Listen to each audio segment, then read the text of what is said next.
Okay, for today's book, I want to talk about it's called The Fort Bragg Cartel by Seth Harp, subtitled Drug Trafficking and Murder in the Special Forces. I'll start off with this by reading a little bit on the insert here so you have a bit of an idea kind of the hook. So in December 2020, a deer hunter discovered 2 bodies that had been riddled with bullets and dumped in a forested corner of Fort Bragg, North Carolina. One of the dead men, Master Sergeant William Billy Levine, was a member of Delta Force, the most secretive black ops unit in the military. Fort Bragg, North Carolina is where they have a lot of the Delta Force guys in the military. I guess I should say in the Army. So anyways, that's kind of the intro to the book, if you will. A couple of quick things. So number one, the author himself, Seth Harp, served in the United States Army Reserve and did a tour of duty in Iraq.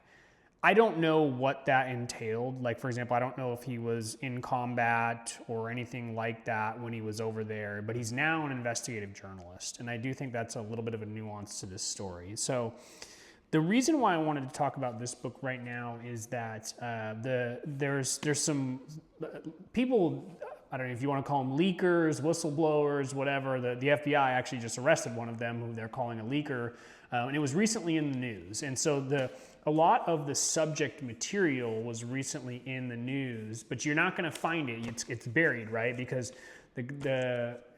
we don't like to talk about things that go on in the military or the government, especially ugly things. So you have to kind of look for it. But anyway, the FBI did just recently arrest one of the women who talked to the author for the content of this book about her time with one of these units. So anyway, let's get into it a little bit more here, and then I'll talk about my thoughts. So the book is, we talked about the hook. This hunter finds this dead body of a member of Delta Force.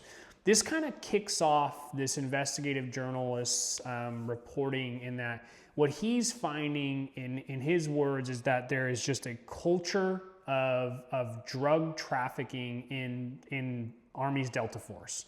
And he goes in and talks to people, and it's so bad that the Delta Force guys will actually threaten and murder other people that get involved, or that say they're gonna basically spill the beans on this thing. And so it basically becomes like almost, he sort of positions the special forces as almost like a cartel. And he goes into detail about a couple of specific people there who were heavily involved in drug trafficking and their time at Fort Bragg.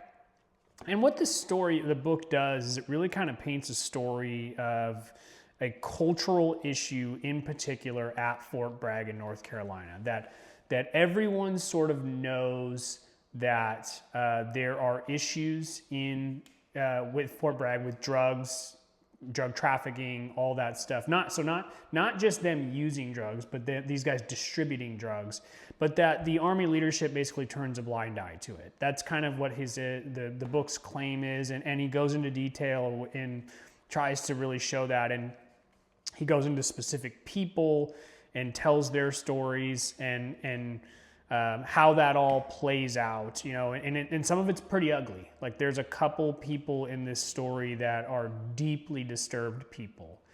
I wanted to talk about this book not only because it was just recently in the news, but I remember reading it at the time and I didn't like it. It really felt like everyone in the book had an axe to grind, and almost like the author did too. I mean, if you don't know any better and you just read this book, you would think very poorly of the Army and Delta Forces, special operations altogether. It's just this mainstream media spin that all these guys are just macho dudes that can get away with anything that they want. And I know that to not be the case, not only through personal experience, and I say personal experience, not my own, but friends. I have my best friend served in the military, in the Marine Corps. And I can tell you that there, of course, there are bad apples in any walk of life. But the way that this story plays out is like, there's just like this, basically, huge issue in the military, and it just felt like there was an axe to grind. And so it was interesting to me that the FBI just arrested one of the women who was one of the quote unquote whistleblowers of this story, because it just felt like they all had an axe to grind. I don't know. Maybe I'm wrong. Maybe I don't have the right take, but that's what it felt like to me. And this book became pretty popular. I think it's a topic that is, when people see it, like when you hear about the Fort Bragg cartel, drug trafficking, murder in the special forces, it catches people's attention. But it felt unfair. And I think it's easy to do that with books like this. Again, could be wrong, but what I've kind of felt like now is, as some of the truth is starting to come out, like my opinion was right when reading this book. As a book itself, it's a pretty easy read because it kind of reads like a thriller in that sense. But again, it just felt like the material was kind of cherry picked out to make the military, and especially the special forces, all look pretty poorly. And in my personal opinion, I think you could do that with any business, any organization. You can find the bad apples. That's just my opinion of it. I do think there is a bit of a larger conversation that is touched on in some of this book, and I don't necessarily have the answer to this, but we send these boys off and women, but this book is mostly about the guys, off to combat, to kill people, right? These guys, especially special forces, right? Special forces, SEALs, Rangers. I mean, these guys are weapons to the United States. I mean, we send these guys off to kill people. We make that their job. And when you're wired and keyed up like that in another country, 24 hours a day, months at a time, I would almost argue that would be impossible to not have an impact on you. And I guess what I'm saying is that it's not surprising to me that some people have adverse reactions to that. I don't know what the answer to that is, because I'm a huge fan of our military and what they do, and think that a lot of our freedoms, all of our freedoms, come because people like the special forces are willing to protect them and do things that we otherwise would not be willing to do. But I'm also very hesitant to judge people, good or bad, for what happened to them. I mean, it's just, when you ask someone to kill people for a living, and then you're surprised that they have issues, or are surprised that these guys think differently. I guess what it comes down to for me is that you can't expect guys whose jobs is to kill people. I don't think you can go in their quote unquote locker room and be surprised that it's not like your corporate America job. And I just think that's the lens that a lot of people like this author try to use, is like, look, it's different. These guys have to be able to make crass jokes and have levity in situations that people like me and most people in the United States have no idea about. I mean, it's similar in ways to sports teams, high-performing sports teams.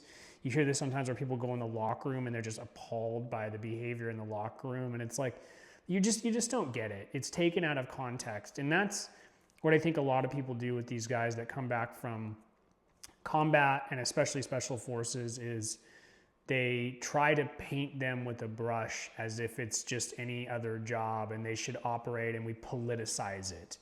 And so that's the part that I don't know, just I had a hard time with on any book like this, but this one in particular, it just didn't really kind of deliver for me in that sense. It felt like a hit piece. And I think that's starting to kind of proven to be true. Like I said, good or bad, when we as Americans ask people to go as their job, kill people, and deal with death so often, we shouldn't be surprised that there are severe consequences to the men and women who are doing that, and we should have better ways of working with people like that.